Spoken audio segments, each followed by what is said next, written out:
You are a natural born public speaker, and that's a fact.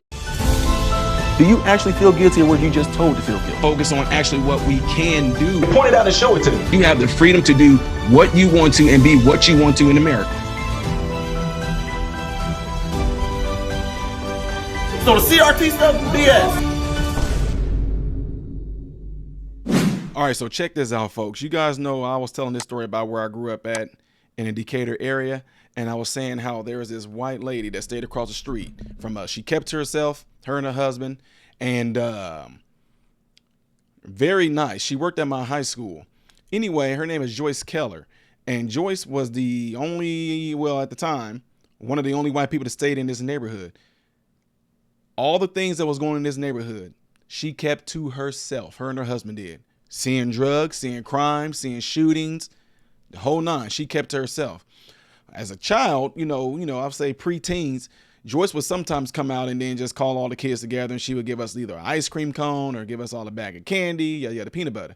But always a sweet, always a nice. She never was in anybody's business. She was not one of those neighbors that was nosy or anything. She and her husband, they kept to themselves. If you see her, she would speak. But as we began to stay in the neighborhood over the years, we became acquainted with her, right? So anyway, again, she would just give out ice cream cones random times, whatever. Kept to herself. Very nice lady. Now, it turns out to be she worked at my high school when I was doing track and field and saw that I was actually doing some things in track.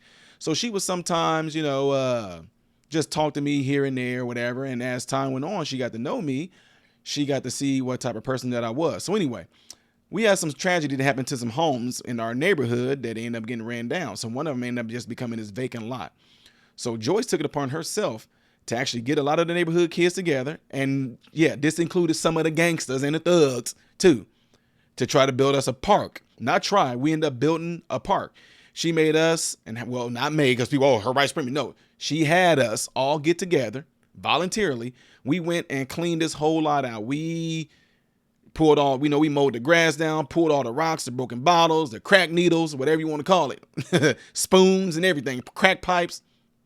We cleaned the whole lot out. Then she had the city come and lay some asphalt in the back and put a telephone pole there and put a basketball hoop on it. She also put some swing sets, different things like that we can play on. This is when I was preteen. So anyway, because everybody keep getting interested in this story I talk about with her. When I graduated from high school, when I went to go get my diploma, there was this plaque that was there, and my wife said she can't find it, but I'll show you guys another time. There was this plaque that was there that was specifically made for me to have my high school picture on it and some words on it. Joyce did that for me. She knew everything that I was doing in track. She knew what I was going for, what I was shooting for, and she always had my back on that, knowing the area that I grew up in. She stayed right across the street from us. So I'm gonna show you guys something here that I didn't know that was here until somebody got my attention. Boom. That right there. That is Joyce Keller. Look at her. Lovely woman. And I swear to you, she's looked like that since I was a kid. So these little girls right here, that was a more recent picture. So check this out. This says Joyce Keller. Let me show y'all again. It says Joyce Keller left talks with some local children as they play on the new equipment Wednesday on North College Road in Decatur. That's the street I grew up on. That area right there is the area that we cleaned completely out, y'all. It was y'all have no idea what that looked like. So anyway, I don't know what this is here. Okay, there we go. Little Red Wagon Club. Remember to be kind. This was something that she had that the neighborhood kids, she called that the Little Red Wagon Club.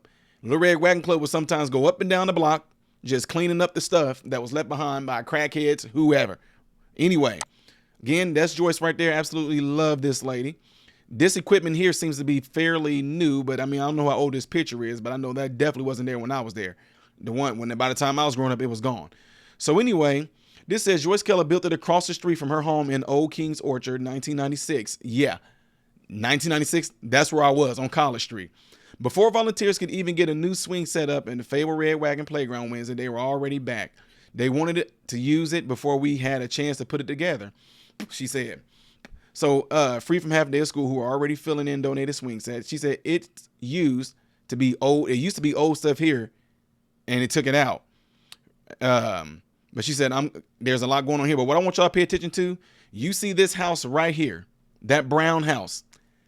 That was my house. That's where I live.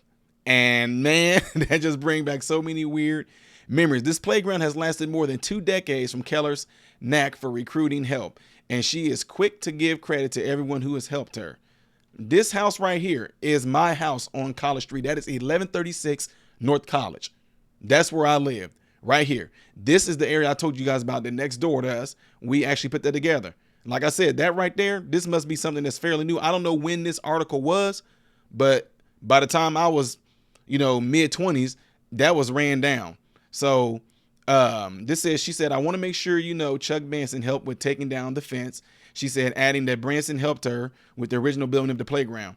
Now, you guys, you see this fence right here? And this fence right here, if you was able to see this front yard to this house, this fence right here was where I would do some of my practice on for track and field. I would run and hurdle over the fence, or I would do a lot of my exercise and drills right there on that fence right there. I wish there was more. Oh, there it is right there. Bam. Hey. Okay, there it is. You see this right here? That right there is 1136 North College. See how the house is all boarded up and wooded up? This fence right here runs all along across right here. I used to run from this yard and hurdle over this fence and do a lot of things I had to do for track and field there. But this definitely is the lot that we cleaned out to put a swing set there. So that's what I'm talking about. Somebody that's actually putting their hands to the plow. And there she is right there. This house across the street right here got some family relatives that still live in this house right across the street. That was my house right there. Relatives, friends and family, all up and down this street. And this area right here, if y'all was able to see what this area looked like before we cleaned it out and got it down to, this just looks like, you guys probably look like it looked like a vacant lot. But before that, it was overgrown limbs and everything. So anyway, yeah, that's my video on Joyce. I wish I had a different picture of her, and I'm going to get with her when I do go and travel back to Decatur when they do this documentary. And I know she's going to be completely thrilled, because I'm going to have to show you guys the newspaper articles of when we first did this. They got me and my brothers and a couple other people there with shovels and stuff in our hands doing this. So this is what I was throwing back at towards Logan Paul when I said, Logan Paul, won't you donate some money so we can go and get these neighborhoods and stuff taken care of? Like, oh my God, the house that I lived in right there, you see it's all boarded up. It wouldn't hurt their pockets to actually get some of these houses completely just torn down to possibly build something else there or whatever. You know what I mean? So anyway, I just wanted to show y'all that. I can't believe this. Somebody got a hold of me and found this, but yeah, that definitely is the area. And as you can see, there's not a lot of equipment there, and there's still a lot of kids there. Some of these kids are my friends' children that's here, and I'm not gonna say their names, but some of these children are some of my friends that I grew up with in this area. These are some of their children playing there, but they need more things there, which we'll see what we can do to get it there. But that's what I was throwing out at Logan Paul when I was saying, hey, you can just send $10,000 and we can just go there and put better equipment there for these kids, so anyway, there it is. There's Joyce Keller, and love her to death. Can't wait to show you guys who she is and talk to her and all this, and put a little bit more emphasis behind what we do and what this channel is about. And this is like, she was the sole white woman that stayed across the street from us. But next door to us, let me see before I get off. Next door to us, this house right here, this White House, my cousin stayed next door to us. But here's the thing. My cousin, older cousin, uncle, he was black. He was married to a white woman, and they stayed next door to us. They had mixed children. Now, the grandmother also stayed next door. It wasn't his mom. It was his wife's mom. She was white. So, I mean, that's what I'm saying. We had a mixed neighborhood here, and this is awesome.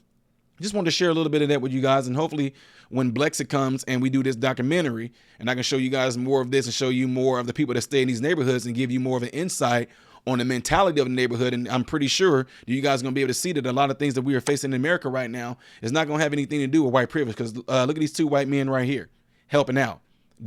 Joyce Keller, she's not about virtue signaling. You know what I mean? She's not about virtue signaling, trying to make herself she's part of something. She don't talk about stuff. She was always being about it, not talking about it. She would just do stuff. So anyway, just want y'all to see that, and I'll give you guys more insight on as these more videos and stuff develop. Can't wait to share with you guys, and that is it for right now. So I'm getting ready to get out of here, folks. Hope and pray that every last one of you guys have food, shelter, and clothing, and most of all, hope and pray every last one of you guys are in great health. God bless you all through Jesus.